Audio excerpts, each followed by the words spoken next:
So there's a couple of stories that have made the headlines recently, and the reason I couldn't make a full video out of this first one like I normally would is the fact we don't have that many details surrounding the case due to the age of the person involved. But I did want to cover it because I wanted to highlight the current state of youth violence in the UK. We do see a lot of youth violence in London, but it is a nationwide problem. And again, you can't really say it's one thing, it's a layered issue. There's many reasons as to why youths nowadays are arming themselves with knives and are potentially going out to kill people.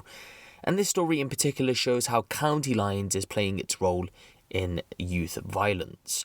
For anyone who isn't aware of what county lines are, in a nutshell, it's basically where a city drugs gang, so say a gang from London, go to a rural area within the county and start pumping drugs through the town. This means for the children in those areas who don't necessarily even see any crime in their area become involved after getting groomed. Yes, it happens way more often because children are less obvious to police. For this first story then, a 15-year-old boy from Darlington has recently been jailed after he lured his friend to a remote area and stabbed him multiple times, leaving him for dead. On the 21st of June 2021, this 15-year-old boy had messaged his friend to meet him to smoke a joint before he pulled a knife out on him and attacked him near Collingsway in the West Park area of Darlington. More specifically, what had happened was this 15-year-old boy had started to make stabbing motions towards his friend. The knife would go on to connect with his chest and his friend would fall to the floor. But the 15-year-old didn't stop. In fact, he lunged at him once again.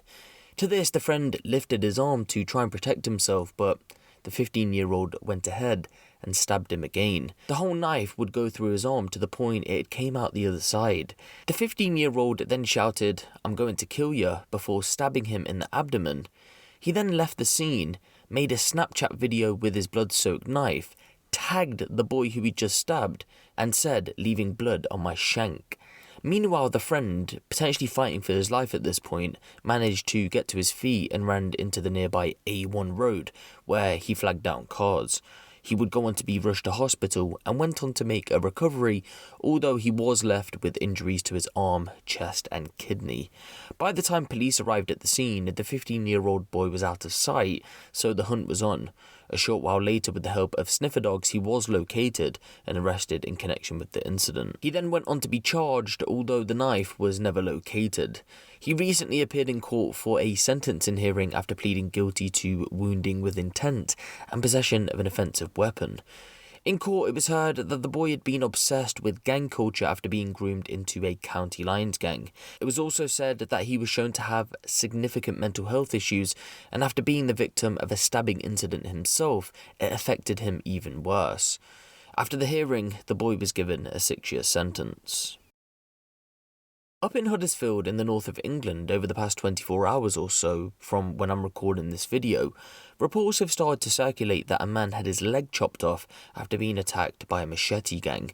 According to the police report, they've come out to say that they're appealing for witnesses after a man was seriously injured in an attack in Huddersfield. At around 8 p.m. on Tuesday the 18th of January 2022, emergency services had been called to the Spinners Close area of Huddersfield to reports of a man suffering from a serious injury.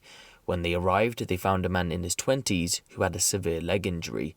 He was taken to hospital for his injuries, which aren't believed to be life-threatening, but he's had to have his right leg partially amputated. Police say no arrests have been made as of yet, but inquiries are continuing, with the suspect believed to be wearing dark clothes and wearing balaclavas. Local residents in the area have told reporters of their shock at the latest news, some describing the violence as disgusting. One lady added, "Don't today's youth have anything better to do?" and that the area is getting worse as the years go on. To be honest though, I can't say it's shocking anymore that incidents like this even happen.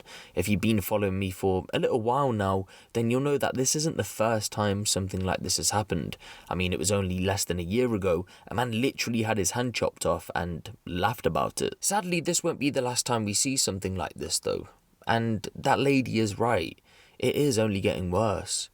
At the end of the day, some of the brutal and brazen attacks that have been happening in residential areas, sometimes even in front of children, is happening way more than often. We're seeing it pretty much on a daily basis now in the news. For now though, give the video a like for more crime related content like this, and make sure you hit the subscribe button if you haven't. It's been me, Abe Huncho, and I'll see you in the next one.